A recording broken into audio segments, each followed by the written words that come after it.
सामान्य ज्ञान ग्रुप परिवार की ओर से मैं चित्रकूट त्रिपाठी आप सभी देशवासियों का हार्दिक अभिनंदन करता हूं। आशा है आप लोग बहुत अच्छे से होंगे। आज मैं रसायन विज्ञान का एक छोटा सा टॉपिक लेकर आ रहा हूं और बहुत ही शानदार टॉपिक है, आप लोगों को बड़ा अच्छा लगेगा। छोटा सा है तो हमेशा की तरह इस वीडियो को देखने से पहले इसको एक बार छोटा सा लाइक, कमेंट और शेयर जरूर कर दें। आप लोग मेरी पुरानी बहुत सारी क्लासेस आप अटेंड कर चुके हैं, ठीक है, तो आई थिंक लाइक तो बनता है स्टार्टिंग में ही। चलिए देखते हैं, कोई दिक्कत नहीं है। आज मैंने इस टॉपिक को अपनी तरफ से एक नाम दिया, रसायन की भाषा। मैंने भी छोटे बच्चों की क्लास में यही पढ़ा था, तो मैं कोशिश करूंगा आप लोगों को स्टार्टिंग से सिखाने की। कुछ बातों को हम यहाँ पर अध्ययन करेंगे। आज वाला सिर्फ और सिर्फ लर्निंग का टॉपिक है सबसे ज्यादा। लगभग आपने देखा होगा 9th क्लास और 10th क्लास के बच्चों को 20 तक तत्व रटवाए जाते हैं, 20 तक तत्व याद करवाए जाते हैं। मैं भी आपको 20 तक तत्व लिख के देता हूं जो आपको याद करने हैं, ठीक है। उनके सिंबल भी लिखूंगा। तत्वों के प्रतीक को लिखने के 3 तरीके हैं। पहला, यहीं से स्टार्ट करते हैं। अभी तत्वों को प्रदर्शित करने के लिए प्रतीक की जरूरत है। तो पुराने जमाने में कोई चंदा मामा बना देता था, कोई कुछ बना देता था। बाद में जब इंटरनेशनल यूनियन बनी तो इंटरनेशनल जो यूनियन थी उन्होंने कहा नहीं भाई, कुछ ना कुछ तो इसका होना चाहिए हिसाब किताब। तो 3 खास मेथड इसमें इस्तेमाल होते हैं। पहला है, तत्वों का प्रतीक सदैव कैपिटल लेटर में लिखा जाता है। जैसे हाइड्रोजन के लिए H। कभी कभी एक जैसे प्रतीक होने की वजह से पहला अक्षर कैपिटल जबकि दूसरा अक्षर, हीलियम का नाम देख लेते हैं, दूसरा अक्षर छोटा जो बीच में से कहीं से लिया जाता है, इस तरह से लिखा जाता है। आप लोग समझ गए होंगे। इसी प्रकार से तीसरा जो तरीका है, कभी कभी नामों को लैटिन से लिखा जाता है। जैसे कि पोटेशियम, पोटेशियम का लैटिन नेम केलियम होता है, केलियम, इसीलिए इसका सिंबल के होता है। आप सब लोग जानते हैं। ये 3 तरीके हैं जिनसे हम किसी भी परमाणु या किसी भी तत्व या किसी भी कंपाउंड इत्यादि का जो सिंबल है वो लिख सकते हैं। सबसे पहले तो आपको 20 तक तत्वों के सिंबल याद होने चाहिए। इसके अलावा भी अब ये एक सीरीज शुरू हो रही है रसायन विज्ञान की, कोई भी स्टूडेंट इसको मिस ना करे। मैं तो यही प्रार्थना करूंगा आप लोगों से, एकदम सिस्टम से चलते जाइए। आई थिंक 4 या 5 क्लासेस में आपका धुंधली तस्वीर क्लियर होती रहेगी कि हाँ भाई एक्चुअल में केमिस्ट्री क्या है। वास्तव में बहुत ही डेंजरस सब्जेक्ट लोग समझते हैं इसको, लेकिन ये है बड़ा इजी सब्जेक्ट। तो हम जरा देखते हैं इसको। केलियम, तो पोटेशियम मतलब केलियम। तो ये 3 विधियां हैं जिनसे हम किसी भी नाम को या किसी भी तत्व के नाम को रिप्रेजेंट करते हैं। एक और चीज बता देता हूं, तत्वों का नाम जैसे लिखा है ना ऐसे ही रहेगा। ये अंग्रेजी नहीं है, ध्यान रखना। इसमें जो चीज जैसे लिखा ऐसे ही रहेगा। जैसे अगर मान लीजिए हम पोटेशियम परमैंगनेट लिख रहे हैं, एक यौगिक का नाम लिख रहे हैं पोटेशियम परमैंगनेट, तो पोटेशियम परमैंगनेट का सूत्र होता है KMnO4। आप इसको गलती से भी ऐसे लिखने की गलती मत कर देना, ये बहुत ही महागलत हो जाएगा। रीजन ये है कि इसमें मैग्नीज का सिंबल Mn ही होता है, चाहे ये बीच में हो, चाहे ये कोने पे हो, चाहे ये सामने हो, कहीं पे भी हो, सिंबल जैसे हैं वैसे ही रहेंगे। इसलिए हम चुपचाप से सबसे पहले सिंबल देख लेते हैं, कितने प्रकार के सिंबल होंगे। उसके बाद मैं बहुपरमाणविक आयनों की बात कर लूंगा, फिर संयोजकता की बात कर लूंगा। आई थिंक हमारी आजकल की जो क्लासें हैं वो एकदम यूनिक होने वाली हैं। ओके, तो स्टार्ट करते हैं बढ़िया से। हम शुरुआत में लिखेंगे परमाणु क्रमांक, ठीक है। दूसरी बार हम इसके बाद लिखेंगे यहां प्रतीक है ना, या यहां पर हम कर देते हैं नाम। उसके बाद में हो जाएगा प्रतीक, ठीक है।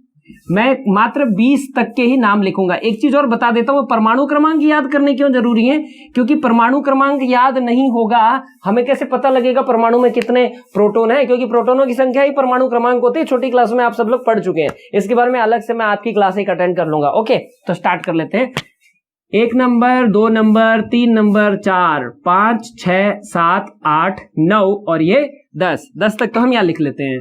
सबसे पहले पे आता है हाइड्रोजन। हाइड्रोजन का सिंबल होता है H। फिर आता है हीलियम का सिंबल होता है He। फिर आता है लिथियम का सिंबल क्या होता है, लिथियम। देखिए लिथियम का सिंबल Li, लिथियम का सिंबल क्या होगा, Li। इसी तरह 4 नंबर पे क्या आता है, हाइड्रोजन, हीलियम, लिथियम, बेरिलियम। क्या होता है? बेरिलियम। आज मार्कर का थोड़ा सा प्रॉब्लम रहेगा, आई एम सॉरी उसके लिए। Beryllium, beryllium, okay. बेरिलियम का मतलब Be। फिर आता है बोरोन, बोरोन का क्या हो जाएगा? B। फिर कार्बन, कार्बन C। मेरे तीनों नियम काम आ रहे हैं कि नहीं? अभी तो दो ही नियम काम आ रहे हैं। या तो तत्वों का नाम क्या होगा बड़े कैपिटल अक्षर में, या पहला अक्षर कैपिटल और उसके बीच में से कोई अक्षर उठा लेंगे, ठीक है। 7 नंबर पे नाइट्रोजन, नाइट्रोजन, नाइट्रोजन का N। इसी तरह ऑक्सीजन, या कुछ लोग ऑक्सीजन बोलते हैं, ऑक्सीजन, ओके। ऑक्सीजन का सूत्र क्या होता है? O होता है। फिर उसके बाद में क्या आएगा? फ्लोरीन, फ्लोरीन, फ्लोरीन का क्या हो जाएगा? F हो जाएगा। फिर आता है नियोन, नियोन का क्या हो जाएगा? नियोन, नियोन का क्या हो जाएगा? Ne। ठीक इसी तरह से हम यहाँ पे भी परमाणु क्रमांक लिखेंगे, परमाणु क्रमांक, उसके बाद नाम, और उसके बाद आता है प्रतीक। इस तरह से आपके 20 एलिमेंट आप चाहो तो याद कर सकते हो, ठीक है। 11 नंबर, 12 नंबर, 13, 14, 15, 16, 17, 18, 19 और ये 20, ठीक है। 11 नंबर पे सोडियम, यहाँ हमारा तीसरा नियम काम आएगा, सोडियम। सोडियम का नाम होता है बेटा नेट्रियम, इसको हम लोग नेट्रियम बोलते हैं, नेट्रियम, ये इसका लैटिन नाम है, नेट्रियम, ओके। इसीलिए इसका सिंबल Na होता है। 12 नंबर पे मैग्नीशियम, मैग्नीशियम, मैग्नीशियम का क्या लिखेंगे? 12 नंबर पे मैग्नीशियम, Mg। इसी तरह से 13 नंबर एल्यूमिनियम, एल्यूमिनियम, वैसे ईएम ज्यादातर मेटल में आता है, Al, ये सिंबल हो गया। उसी तरह से सिलिकॉन, सिलिकॉन, Si। इसी तरह से होता है फास्फोरस, फास्फोरस, फास्फोरस का P होता है। फिर आता है सल्फर, सल्फर का कितना होगा? सल्फर का S। फिर क्लोरीन, क्लोरीन का Cl। फिर नियोन, नियोन का कितना होगा? N, सॉरी नियोन नहीं, आर्गन, नियोन तो हो गया ना अपना, आर्गन, आर्गन का क्या हो जाएगा? Ar। फिर सोडियम आ गया। अब आता है पोटेशियम, पोटेशियम, पोटेशियम का आपको पता है केलियम इसका नाम होता है, केलियम, केलियम नाम होता है इसलिए इसका K सिंबल हो गया।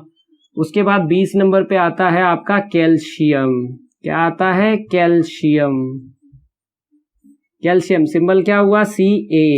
आप इसको उंगलियों पर याद कर सकते हैं, hydrogen, helium, lithium, beryllium, boron, carbon, nitrogen, oxygen, fluorine, neon, sodium, magnesium, aluminium, silicon, phosphorus, फिर उसके बाद सल्फर, क्लोरीन, फिर उसके बाद argon, potassium, calcium, scandium, titanium, vanadium, chromium, है ना। इस तरह से करके आप याद कर सकते हैं। फिर आ जाता है उसके बाद मैग्नीज, और फिर लोहा यानी आयरन, फेरस, कोबाल्ट, निकल, इस तरह से ये चलता रहता है। हमें सिर्फ 20 तक याद करने हैं, क्योंकि हमारे ज्यादातर जो एलिमेंट्स हैं वो 20 तक ही हैं। 10th क्लास में यहीं से पूछते हैं। कुछ हमें लैटिन नाम भी याद करने हैं, आप चाहें तो इसकी एक छोटा सा स्क्रीनशॉट ले सकते हैं।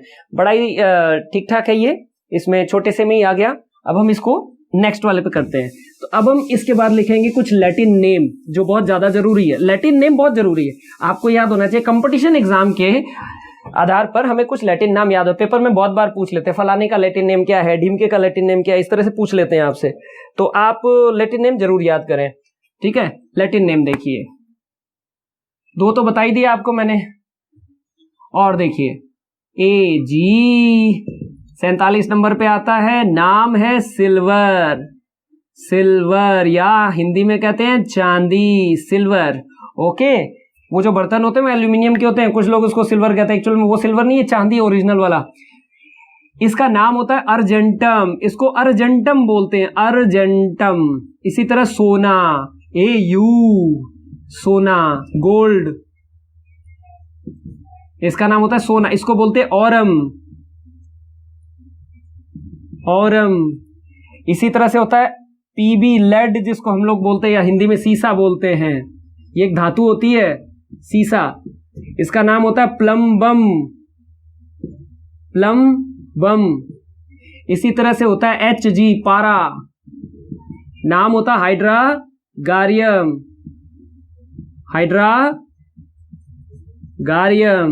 इसी तरह से होता है W का मतलब होता है टंगस्टन। टंगस्टन सबसे उच्च गलनांक वाली, सबसे उच्च क्वथनांक वाली। तो इसका नाम हो गया वॉल्फ्राम। वॉल्फ्राम, ध्यान रखिए, इसको इंपॉर्टेंट लगाइए वॉल्फ्राम, क्योंकि अभी तक पेपर में बहुत कम पूछा गया है। कई बार पूछ लेते हैं निम्नलिखित में से कौन सा लैटिन नाम टंगस्टन के लिए प्रयुक्त होता है। उत्तर आपको पता है वॉल्फ्राम होगा। इसी तरह से कुछ और हैं, जैसे एंटीमनी, सबस्टेनियम, Ag, Sb, एंटीमनी, इसको एंटीमनी बोलते हैं। एंटीमनी, इसको सबस्टेनियम भी बोल देते हैं। सबस्टेनियम, ये इसका नाम है। इसी तरह से Cu, क्यूप्रम, यानी कि कॉपर होता है, तांबा, नाम पड़ा क्यूप्रम। क्यूप्रम, इसलिए इसका Cu से लिखते हैं। Fe, फेरम, लोहा है ये, आयरन जिसको बोलते हैं, लोहा, नाम पड़ा फेरम। ठीक है, ये कुछ महत्वपूर्ण लैटिन नाम है जो आपको परीक्षा के दृष्टिकोण से अत्यंत महत्वपूर्ण पूछ लिए जाते हैं। इनमें से ही ज्यादातर नाम आते हैं, क्योंकि बाकी जो लैटिन नाम वो किसी काम के तो है नहीं, क्योंकि उनसे रिलेटेड तो बने ही नहीं है, या तो लेंथेनाइड या एक्टेनाइड के कुछ एक हो सकते हैं। तो इसलिए इतने नाम तो आपको महत्वपूर्ण है जो कि याद करने ही करने हैं। ये आपकी सबसे छोटा क्लास था। मैं आपको कुछ प्रश्न आपको छोड़े जाता हूं जिनके आपको आंसर बताने हैं। पहला प्रश्न ये है कि सिल्वर का, ये आप इसका स्क्रीनशॉट ले लीजिए, उसके बाद मैं मिटा देता हूं, उसके बाद मैं आपसे प्रश्न पूछता हूं ताकि आप आराम से इसके उत्तर दे सकें। सिल्वर का लैटिन नाम क्या है? 4 ऑप्शन आपके सामने स्क्रीन पर है, सही आंसर आपको देना है। कॉपर का लैटिन नाम क्या है? 4 ऑप्शन आपके स्क्रीन पे है, सही आंसर आपको देना है। इसी तरह आयरन का लैटिन नेम क्या है? आपको उत्तर नीचे देना है। 11 नंबर पर कौन सा, 11 परमाणु क्रमांक 11 किसका परमाणु क्रमांक है? ऑप्शन आपके सामने है, आंसर आपको देना है। परमाणु क्रमांक 19 किसका परमाणु क्रमांक है? कौन से तत्व का परमाणु क्रमांक है? नीचे आपके पास 4 ऑप्शन है, सही ऑप्शन आपको देना है। कैल्शियम कितने नंबर पर आता है? कैल्शियम का परमाणु क्रमांक क्या है? नीचे आपको आंसर देना है, मतलब चारों में से एक ऑप्शन है उसका। क्लोरीन कितने नंबर पर आता है, या क्लोरीन का परमाणु क्रमांक क्या है? 4 ऑप्शन आपके पास है, आंसर आपको देना है। इस तरह से आपके पास बहुत सारे प्रश्न हैं और बहुत सारे उत्तर हैं। ठीक है, तो एक छोटी सी क्लास के लिए मैं आप लोगों को दिल से धन्यवाद देता हूं। आज बहुत ही छोटी क्लास है, सिर्फ इतना ही आप लोग रट लेंगे। इसके बाद सेकंड जो हमारी क्लास होगी उसके अंदर मैं बहुपरमाणुक यौगिक और वैलेंसी को आसानी से याद करने की ट्रिक बताऊंगा, तो इसीलिए कहीं मत जाइएगा। सामान्य ज्ञान के साथ बने रहिए, चैनल को सब्सक्राइब करें, करवाएं, जबरदस्ती करवाएं। क्यों? क्योंकि ये आपके जीवन के लिए है, ये कोई आपके एंटरटेनमेंट के लिए नहीं है, ये आपके जीवन के लिए है। ओके, सभी को बेस्ट ऑफ लक, नमस्कार।